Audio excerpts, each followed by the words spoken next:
Get up and get your day running. All right. I mean, not necessarily like, oh, running in the cold right now, because obviously I've got a brace on my knee and I'm doing physical therapy. But guess what? I'm not letting it get me down. I am not letting this get me down. I am scheduled to do a half marathon in October, and I will do it 10/10/2021. 10 is test, 10/10, test, test.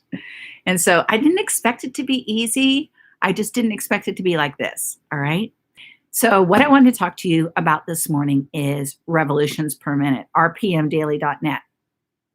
And you're probably thinking, why did you call it RPM Daily? Oh, I know, Rena Perezich Ministries. Nope, that had nothing to do with it. I never even thought of that. I saw a sign that had like a tachometer and it said RPMs. And I thought, I need to move up my RPMs. I need to get moving, not just my physical body, but my life. Like, what am I going to answer to God for? What am I going to stand before Him and say, I'd like to present this to you, God? I want to lay my crown down at His feet. I want there to be souls there when I get there, or at least come after me, that say, she led me to Jesus. She told me about you, Father. And so that's how I got RPM Daily. It was going to be daily, and it was going to be revolutions per minute, getting your day up and running. So that's what I try to do with all these. And I know lately it's been a little heavy, and that I've been doing a lot of teaching, and I'm not going to stop that, because I believe sometimes you fall so hard that you don't even know how to get up. You need somebody to help you get up. You know you've fallen, but you don't know how far you've fallen, and you don't know how much the fall has affected you. So, with that said, we're going to keep on diving into these videos on getting yourself up, brushing yourself off, finding where you got off, and then getting back on track so that you can bring others on the track. I love coaching people, especially athletically. I was a personal trainer for years, and I like helping people um, get that aha moment that, you know what, if I can just tweak that or just change that a little bit, it can really change my game. And so, one of the things that really changed my game in running is I learned that if I have less strike time on the ground, more time in the air, I go further with less wear and tear on my body. So that means, in layman's terms, kick your hiney, really kick your hiney, get your foot back as far as you can to the back side of your body, and fall forward. And the time that it takes from your foot that just kicked your hiney to go forward to hit the ground is a lot longer time. So you're on the ground longer. So your strike time is shorter because you're going to pick your foot back up and do it again.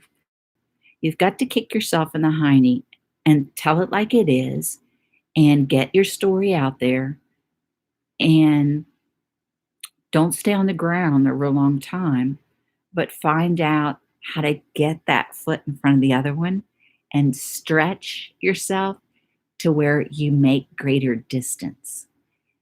And my coach told me, he said, you're going to have to tell your story 100 times before it quits hurting so bad.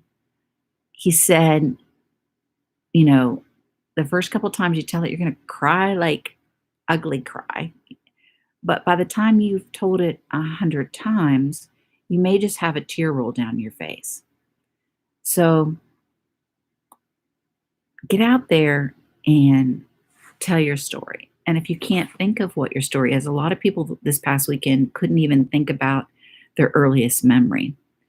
Ask somebody to help you. Call a neighbor kid that was around at the time and say, hey, do you remember me? I live next door to you. What do you remember about my life? Maybe people in your life have gone on to be with Jesus or not gone that direction, and you can't ask them. But it's helped me to do what my coach told me to do, and that was to write a timeline If you need one, contact me and I'll send you one. Write a timeline of your earliest memories. And then as you think of other memories, because when you think of one, sometimes it'll start some more, then begin to write those out too. And when you start to write those memories out and then you read over them, you start to feel them and you start to think about them. And then you start to understand. So embrace the race. We've all got one to run. And I want to hear just like you do. At the end of my race, well done, thy good and faithful servant. Amen. I'll see you tomorrow.